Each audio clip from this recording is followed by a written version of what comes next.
O Pai da Aviação, por Marion Lowndes. Num agradável dia de setembro de 1898, correu por Paris a notícia de que Alberto Santos Dumont, um jovem e abastado brasileiro que então vivia na capital francesa, se dispunha a voar sobre a cidade a bordo de uma aeronave de sua invenção. Aquela estranha máquina que tinha custado ao seu inventor a soma considerável de $30 mil, era uma espécie de balão em forma de charuto, de 25 metros de comprimento, de seda envernizada. A nave enchia-se de hidrogênio e impulsionava um motor a gasolina de 3,5 cavalos de força, tirado de um triciclo motorizado. Os especialistas mais experimentados prediziam que a vibração do motor no ar seria tão violenta que destruiria o aeroplano e não deixaria um osso inteiro no corpo do seu inventor. Apesar de todas as objeções, o tenaz brasileiro não se deixou convencer. Suspendeu de uma árvore o motor do seu triciclo motorizado e comprovou que este funcionava no ar com a mesma eficiência que em terra. Também vaticinavam os peritos que o hidrogênio do balão se incendiaria e que a explosão era inevitável. Mas Santos Dumont não prestou demasiada atenção a estes agoiros funestos. Anunciou aos 4 ventos que largaria do Jardim Zoológico, um dos lugares mais centrais de Paris, perante uma multidão assombrada.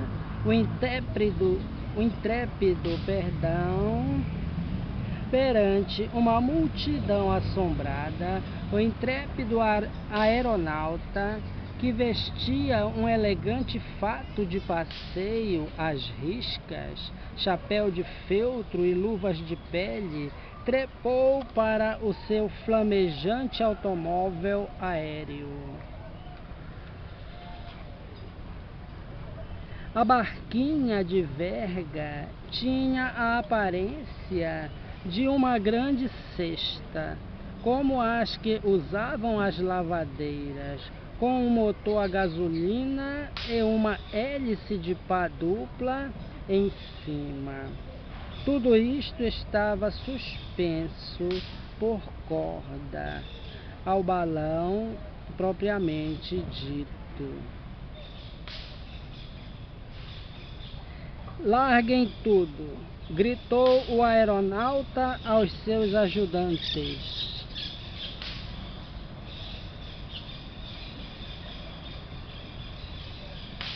A multidão recuou.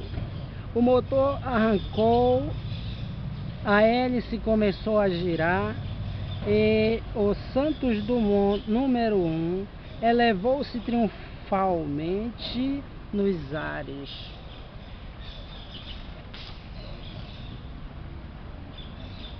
O homem podia voar. A multidão gritava de entusiasmo e chorava de emoção. Pela primeira vez se via um ser humano governar o seu rumo à vontade pelo céu azul.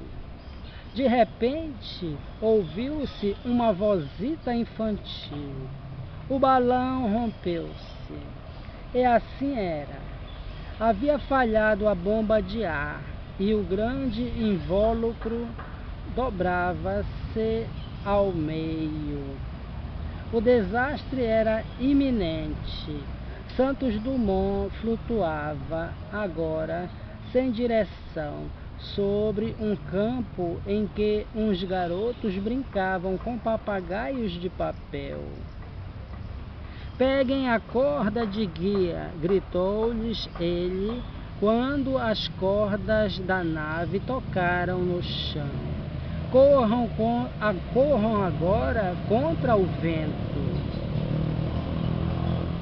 O mesmo que fazem com os papagaios. Os rapazes obedeceram e a resistência do vento evitou a queda.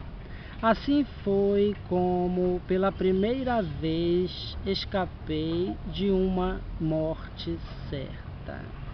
Contava mais tarde o famoso aeronauta. O inegável, porém, era que tinha voado. Conseguira elevar-se do chão pelos seus próprios meios, sem necessidade de lançar lastro pela borda fora, como faziam os outros aeronautas. E, o que era mais importante, tinha dirigido o balão à sua vontade. Santos Dumont, o primeiro homem do mundo que voou utilizando como força motriz a gasolina, pesava pouco mais de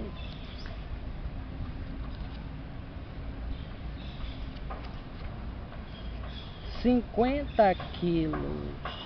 No entanto, esse estrangeiro franzino, de trajo apurado e cabeça excessivamente grande para o corpo, acabara de alcançar em Paris a categoria de herói, ainda antes de efetuar o primeiro voo. As mamãs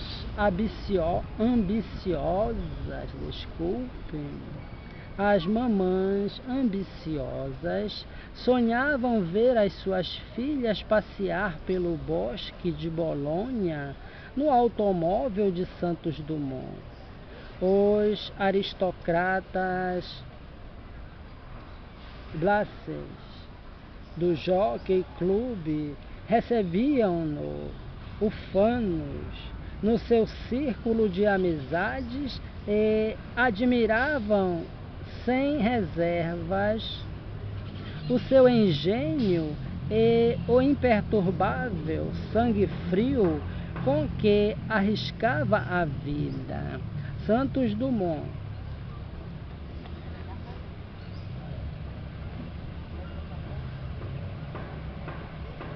era um perfeito homem de sociedade, com a candura e a ingenuidade de uma criança. Passava as manhãs na sua oficina, trabalhando em mangas de camisa, mas vestia sobrecasaca e chapéu alto para ir almoçar ao restaurante mais elegante de Paris. Para saber como poderia suportar a altitude, escalou o Monte Branco. Da primeira vez que subiu de balão, levou um almoço composto de frango e rosbife, fiambre, champanhe gelado, bolos e chartreuse, com grande tranquilidade. Ingeriu tudo aquilo enquanto flutuava num mundo branco e opaco. Não há coisa mais agradável, cantava depois para deleite dos parisienses. Não há coisa mais agradável, contava depois, para deleite dos parisienses, que um almoço por cima das nuvens. Projetou o balão esférico mais pequeno que se tinha visto até então, o Brasil. E depois de cada ascensão, regressava a Paris no seu automóvel vermelho, com o pequeno aeróstato metido numa maleta, desculpe-me, a seu lado. Quando alcançou o seu primeiro triunfo, Santos Dumont tinha apenas 25 anos. Nascera no Brasil, no estado de Minas Gerais, a 20 de junho de 1873. Era um dos 10 filhos de um magnata do café da cidade de São Paulo. Nos imensos campos de café de seu pai, cruzados por 100 quilômetros de via férrea particular, utilizavam-se as máquinas mais modernas da época, o que permitiu ao rapaz desenvolver a sua habilidade para a mecânica. Aos 12 anos, trabalhava na cabina de uma locomotiva de fabrico norte-americano que puxava comboios carregados de café verde. Impressionado pelas obras de Júlio Verne, construía balões de brinquedo e sonhava com a aeronave que pudesse navegar pelo espaço. Nos seus momentos de ócio, trabalhava como aprendiz de mecânico nas oficinas da plantação. Depois de ter feito com distinção estudos de ciências na Universidade do Rio de Janeiro, conseguiu que o pai o mandasse para Paris, a fim de se consagrar à aeronáutica.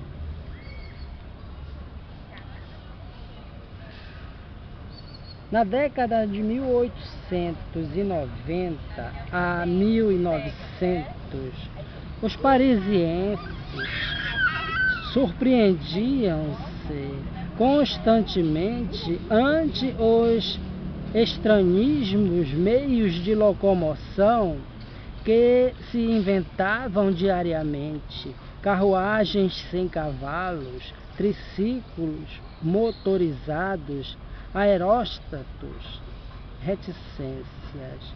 Grande foi o assombro de Santos Dumont, no entanto, quando, apesar de todas aquelas novidades mecânicas, a sua chegada a Paris não encontrou um único balão dirigível entre os numerosos balões esféricos que existiam na capital.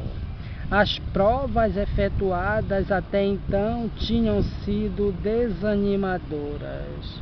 O aeróstato a vapor de Giffard e o elétrico de Renard tinham sido um fracasso.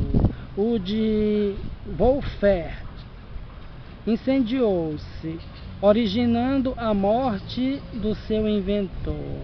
O balão rígido de Schwartz explodira. Em lugar de se assustar com tudo isto, Santos Dumont iniciou as experiências que viu, finalmente coroadas de êxito, no Jardim Zoológico, em 1898. Animado por essa primeira vitória, mandou construir mais 4 aparelhos no valor de $30.000 cada um, e dispôs-se a alcançar o cobiçado prêmio Deutsch de 125.000 francos, que se oferecia a quem conseguisse largando de St. Cloud, voar em volta da Torre Eiffel e voltar ao ponto de partida em meia hora. No dia 8 de agosto de 1901, Santos Dumont percorreu em 9 minutos a distância entre St. Cloud e a torre. Tudo fazia pensar que ganharia o prêmio quando, ao chegar à Torre Eiffel, o cordame que sustinha a barquinha de verga sofrera um violento puxão. As cordas da frente tinham-se afrouxado e enredavam-se nas pás da hélice. Mais uns segundos e o aeronauta precipitar-se-ia no solo. Rápido como um relâmpago, Santos Dumont desligou o motor. A hélice parou e o pesado aparelho, meio vazio, flutuou sem governo até que encalhou no telhado de um edifício. Produziu-se uma ruidosa explosão e o Santos Dumont número 5, assim como o Santos Dumont de carne e osso que o tripulavam, desapareceram da vista dos assustados espectadores. Os bombeiros de Paris acudiram rapidamente ao lugar da catástrofe, onde acharam o aeronauta fazendo equilíbrios na cornija de uma janela, a mais de 30 metros de altura, sobre a rua. Daí mesmo, Santos Dumont pôs-se a dirigir as operações de salvamento. A larga quilha do dirigível tinha ficado encravada diagonalmente entre dois telhados sem se partir, circunstância que salvou a vida do aeronauta. Naquela mesma noite, o intrépido inventor deu ordens para a fabricação do Santos Dumont número 6 e, um mês depois, voltou a repetir a aventura. Uma densa multidão assistia ao espetáculo.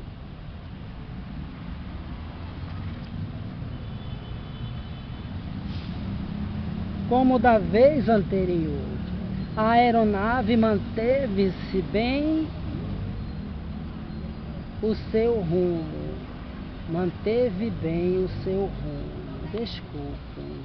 Como da vez anterior, a aeronave manteve bem o seu rumo. Ao dar a volta à Torre Eiffel, o motor, muito rudimentar, esteve prestes a parar. Santos Dumont largou os comandos do aparelho, ajustou as velas do motor e concluiu triunfalmente o seu voo, alcançando o prêmio que se apressou a dividir entre o pessoal que o tinha ajudado e os pobres de Paris, com a finalidade de provar que a navegação aérea estava destinada a fazer parte da vida cotidiana. Manteve desperto o interesse do público pelas experiências aeronáuticas, com o engenho e a eficácia de um perito de publicidade. Não era raro verem-no sobrevoar os Campos Elíseos e descer a porta do seu café favorito, se estava a trabalhar em Neuilly. Voltava de balão para almoçar no seu apartamento dos Campos Elíseos. Um criado esperava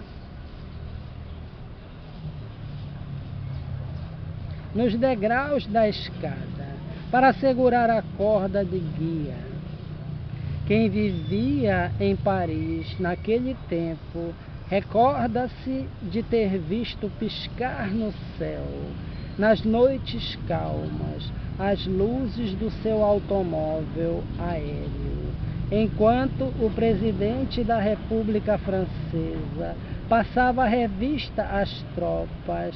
No dia da Bastilha, Santos Dumont participava na cerimônia, dando salvas com pólvora da sua nave aérea. Um dia, incendiou-se-lhe o motor quando regressava das corridas de Auteuil. Abandonando a nave ao seu próprio rumo, trepou por uma das cordas e apagou as chamas com o chapéu. Os seus desastres e a sua sorte em enganar a morte contribuíram para aumentar-lhe a fama. Certa vez, durante uma partida de polo entre ingleses e americanos, convidou uma jovem a subir sozinha no balão. Mantenha o rumo para o campo de polo, disse-lhe. Eu irei lá esperá-la na minha bicicleta. Se tiver medo, puxe por esta corda. Se desmaiar, descerá um pouco mais depressa do que é natural, mas não se preocupe, não morrerá. A jovem não era das que desmaiavam facilmente. Largou confiada e subiu pelo espaço. Quando o dirigível assomou por cima, Santos Dumont, o destemido inventor, eleva-se nos ares a bordo do seu estranho dirigível, diante de uma imensa multidão que se havia deslocado a Longchamp no dia 3 de maio de 1903. À esquerda vemos Santos Dumont, um dos mais fecundos inventores do seu século, quando se preparava para pôr em marcha um hidroplano que ele concebera.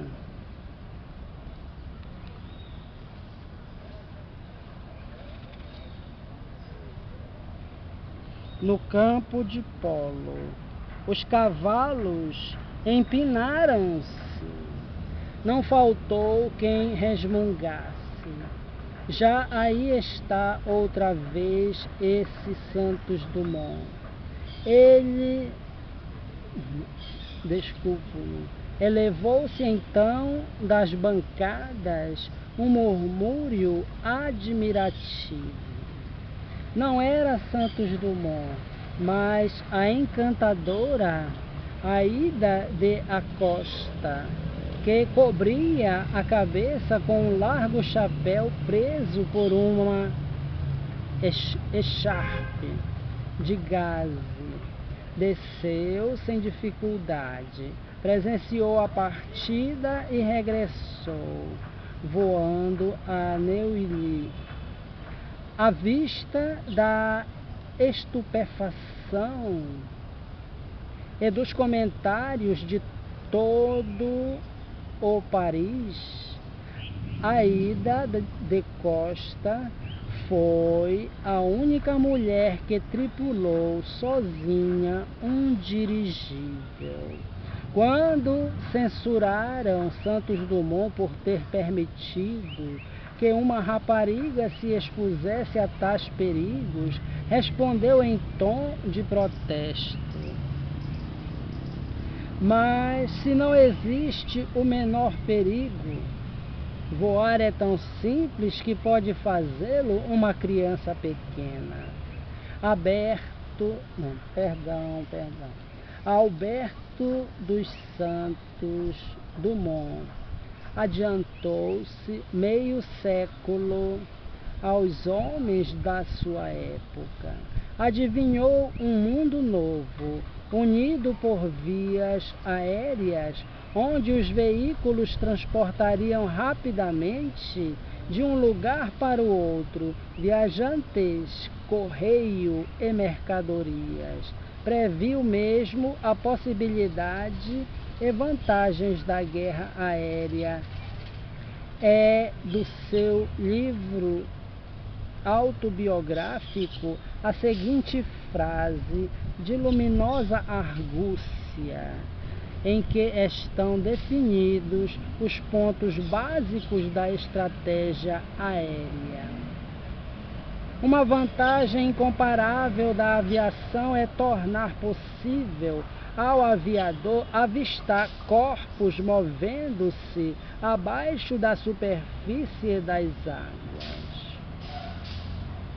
Nenhum submarino, se bem que invisível do convés dos navios, escapará à sua vista. E enquanto o submarino é totalmente impotente contra ele, o avião, pelo contrário, tendo o dobro da sua velocidade, pode fazer serviço de patrulha contra submarinos e assinalar a posição destes aos navios que eles perseguem ou visam. Além disso, o avião pode ainda destruir o submarino atirando-lhe bombas de dinamite, capazes de penetrar as grandes profundidades, coisa impossível à artilharia dos navios. Quis que outros compartilhassem da sua intuição, mas os homens daquele tempo não compreenderam as suas ideias. Até a imprensa, recordando os seus repetidos fracassos, passou a apelidá-lo Santos Desmonta. No entanto, em 1902, o príncipe de Mônaco ofereceu-se para construir um hangar de Santos Dumont. Se Santos Dumont quisesse levar os seus dirigíveis para Monte Carlo naquele inverno, Santos Dumont aceitou. O afável e temerário jovem sul-americano sentou-se à mesa do príncipe de Mônaco e foi convidado com frequência para jantar com grandes banqueiros. Iates e barcos faziam-se à vela para o seguir, e famosos corredores de automóveis lançavam os carros a temíveis velocidades de 60 e 70 quilômetros a hora pelas estradas do litoral para acompanharem o seu voo. Mas as suas naves aéreas estavam longe de ser perfeitas. Só podiam voar quando estava bom tempo. O passo imediato era construir máquinas mais pesadas do que o ar. Foi o que Santos Dumont conseguiu em 1906. Os irmãos Wright só vieram a voar em público em 1900.